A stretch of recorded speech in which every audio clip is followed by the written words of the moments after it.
બનાવની વિગતો અનુસાર ગત 22મી ઓગસ્ટ 2024ના રોજ અંકલેશ્વરના ઉમરવાડા રોડ ઉપર માહ્યાવંશી સ્મશાન પાસે રેલવે ટ્રેક નજીકથી મહારાષ્ટ્રના પંકજ સુપડુ ભારંભેની હત્યા કરાયેલ મૃતદેહ મળી આવ્યો હતો.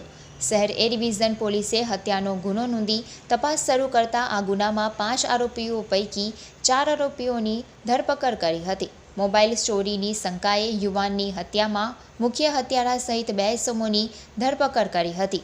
રેલવે સ્ટેશન પર મોબાઈલ ચોરીની શંકાએ સ્થાનિક રિક્ષા ચાલકની મદદથી યુવકનું અપહરણ કર્યું હતું. ગંભીર ઈજાઓના પગલે યુવકનું મોત નીપજ્યું હતું.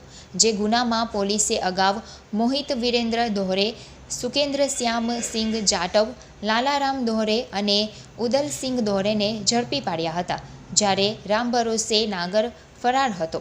પોલીસે ફરાર આરોપીને ઝડપી પાડવા માટે ટેકનિકલ સર્વેલન્સ અને હ્યુમન ઇન્ટેલિજન્સની ટીમે કામે લગાવી તપાસ શરૂ કરતા રામભરોસે નાગર દિલ્હી ખાતે બુરારી વિસ્તારમાં હોવાની ચોક્કસ માહિતી મળી હતી.